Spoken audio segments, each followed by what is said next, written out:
안녕하십니까. 착한 집 짓기입니다. 오늘 나눠볼 이야기는 집을 짓기 전에 알고 있으면 좋을 만한 내용들을 말씀드려 볼까 합니다. 제가 유튜브를 시작하고 많은 문의 전화를 받고 상담을 드렸는데 대부분의 건축주님들께서 건축이 어떤 과정을 거쳐 지어지는지, 각 과정에서 어떤 부분을 체크하고 준비해야 하는지 잘 모르시는 분들이 많아 이번 영상을 준비하게 되었습니다. 그럼 하나하나 알아보도록 하겠습니다. 집을 짓는 과정을 복잡한 설명을 빼고 간단하게 말씀을 드리면, 집을 짓기 위해 고민을 하고 땅을 사고 필요에 따라 토목공사를 하고 설계를 하고 집을 짓는 과정들로 진행이 될 것입니다.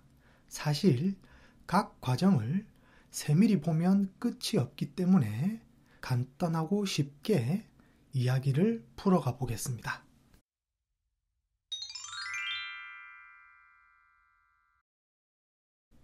첫 번째, 고민입니다. 의외로 주택을 짓는데 큰 고민 없이 오시는 분들이 많습니다. 일례로 30평 집을 짓고 싶은데 방 3개에 욕실 2개로 예쁘게 지어주세요 라고 하시는 분들이 계십니다. 다시 한번 말씀드리지만 의외로 이런 분들이 많습니다. 지금 이 영상을 보시면서 난데 라고 생각을 하신다면 조금 더 본인의 생각을 구체화하셨으면 좋겠습니다.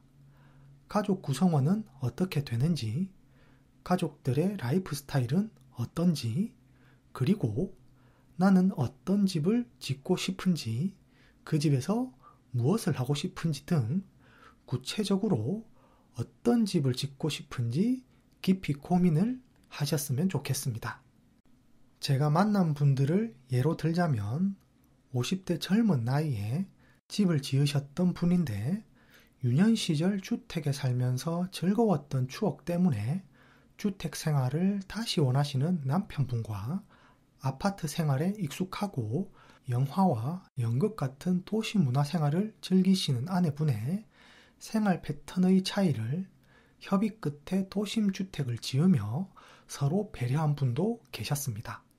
그리고 초등생 아이를 둔 가족은 아이의 생활 패턴과 활동 반경을 고려해 집터를 고르고 실내 공간을 계획하는 등 함께할 가족을 배려하고 배려받으며 어떤 집을 지을지 고민하시는 사례도 있었습니다. 한마디로 나와 가족이 함께 머물고 지낼 공간이기에 다른 사람의 생각으로 시작하는 집이 아니라 나와 가족의 생각이 중심이 되어 탄생하는 집을 만드셨으면 좋겠습니다.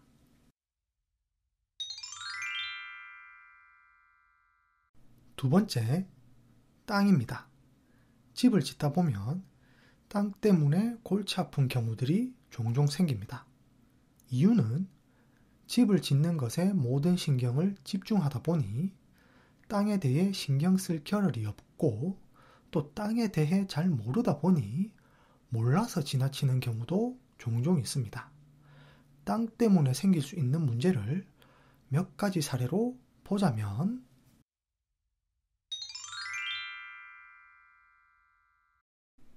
먼저 맹지입니다.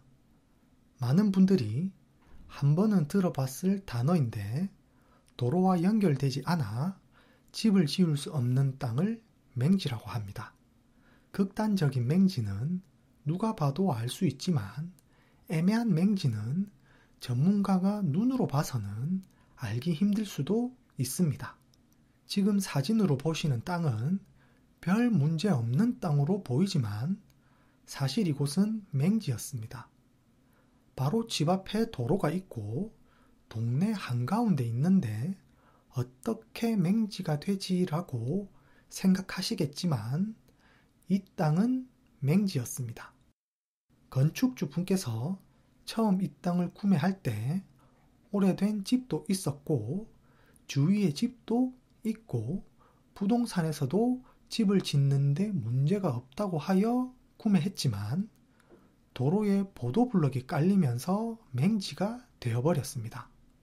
보도블록은 시유지라 도로와 집을 가로지르면서 지적도상으로 내 땅 중에 어떤 부분도 도로와 연결되지 못하게 되어 맹지가 되어버렸습니다. 결국 어떤 업체도 이 땅은 집을 못 짓는다고 포기했었는데 저희 멤버 업체 대표님께서 시청을 수차례 오가며 겨우 시유지인 보도블록 일부를 구매하는 방식으로 문제를 해결했었습니다.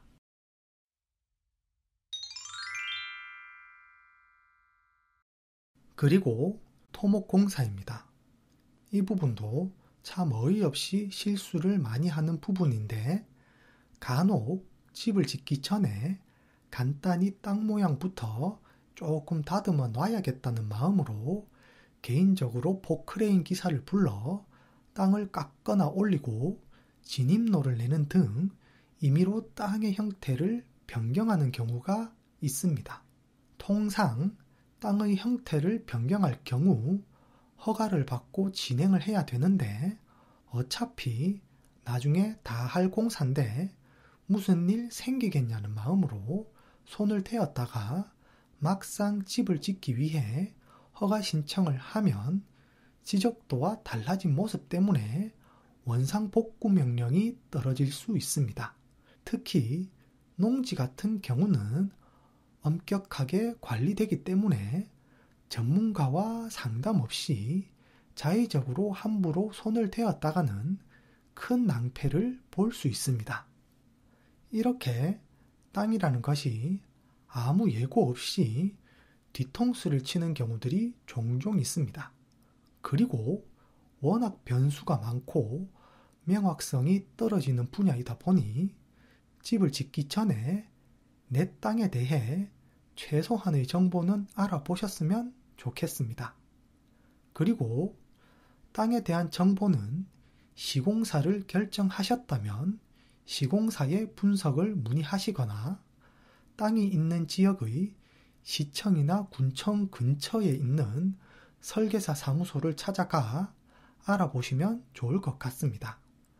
특히 시청이나 군청 근처에 있는 설계사 사무소들은 보통 허가 업무를 전문으로 하시는 분들이 많으니 두세 군데 정도 문의를 해보면 어느 정도 내 땅에 대해 파악할 수 있을 것입니다.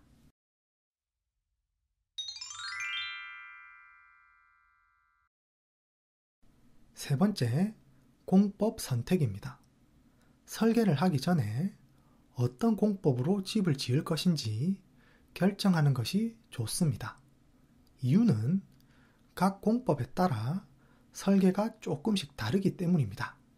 예를 들어 목조 공법으로 설계를 했다가 콘크리트 공법으로 변경할 경우 설계 변경이 필요하기 때문에 그에 따른 추가 비용이 발생할 수 있습니다. 그렇기 때문에 어떤 공법으로 집을 지을 것인지는 설계를 하기 전에 결정하는 게 좋습니다. 그럼 우리나라에서 많이 짓고 있는 목조 공법과 스틸 공법, 콘크리트 공법의 차이와 장단점을 알아보겠습니다.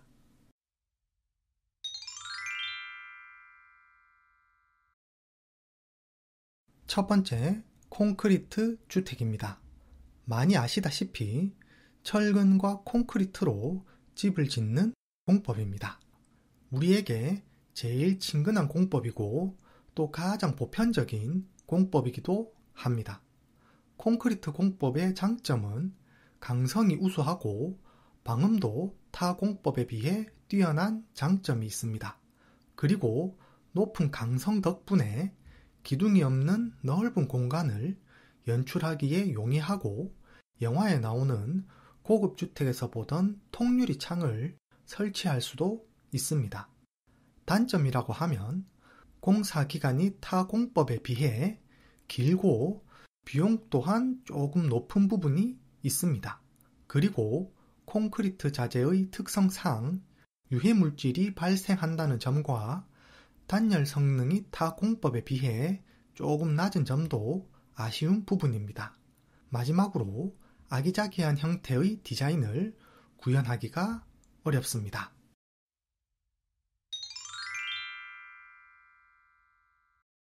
두 번째, 경량 목조주택입니다. 목조주택은 목재를 이용해 집의 뼈대를 이루는 공법입니다.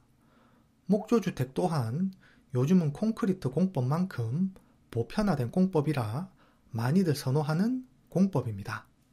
목조주택의 장점은 자재의 특성상 열 전도율이 낮아 단열과 보온성이 뛰어나고 수분을 머금고 뱉는 특징 덕분에 비교적 쾌적한 실내를 유지하는 데 도움을 줄 수 있습니다.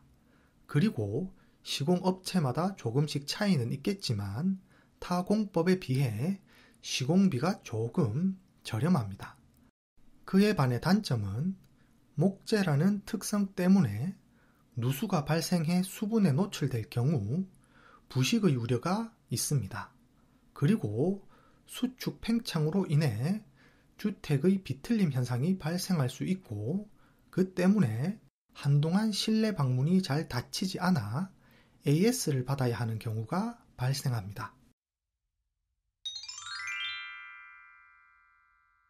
세 번째, 스틸하우스입니다. 아연 도금 강판을 C형으로 굴곡한 스틸 자재로 집의 뼈대를 이루는 공법입니다. 많은 분들이 샌드위치 판넬집과 혼돈하시기도 하는데 엄연히 두 공법은 다른 공법입니다. 샌드위치 판넬도 각관을 기둥으로 사용해 일면 스틸하우스라고 말할 수도 있겠지만 정통 스틸하우스는 아연 도금 강판을 C형으로 굴곡한 스틸 자재를 사용하는 공법을 스틸 공법이라고 합니다.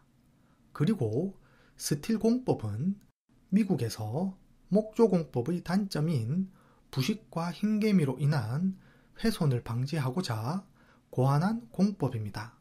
그래서 대부분의 공사 과정이 목조 공법과 유사합니다. 스틸하우스의 장점은 설계에 맞춰 재단된 골재를 받아 현장에서 체결하는 방식이다 보니 공사 과정이 깔끔합니다. 그리고 자재의 특성상 타 자재보다 연성이 높아 지진에 강한 특징을 가집니다. 그리고 목조주택과 같이 다양한 형태의 집을 짓기에 용이합니다. 반면 단점은 스틸이라는 자재의 특성상 열 전도율이 높아 단열과 보온에 신경을 많이 써야 합니다. 그리고 아직 타 공법에 비해 스틸하우스에 대한 높은 전문성을 가진 업체가 많지 않아 신중한 업체 선정이 필요합니다.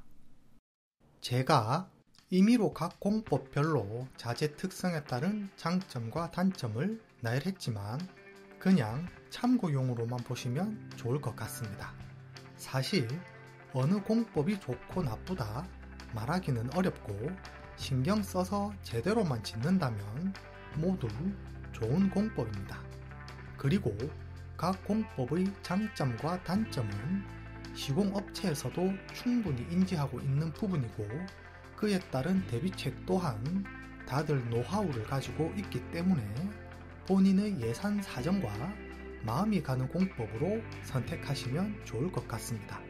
시공 가격은 상황에 따라 조금씩 차이는 있겠지만 보통 철근 콘크리트, 스틸하우스, 목조주택 순서로 보시면 좋을 것 같습니다. 제가 그동안 여러 공법의 집을 봐왔지만 어떤 공법이 특출나게 좋다라고 말하기는 어려웠던 것 같습니다. 각각의 공법마다 장점과 단점을 가지고 있고 많은 시공사들의 노력으로 단점들이 보완되어 있기 때문에 공법 선택이 좋은 집을 결정짓는다기보다는 정성과 성심을 다하는 업체가 좋은 집을 짓는 것 같습니다.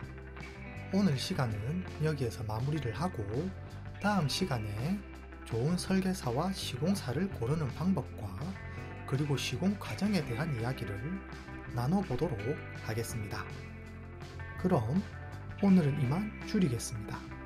영상이 도움되셨다면 구독과 좋아요, 댓글 알람 부탁드립니다. 감사합니다.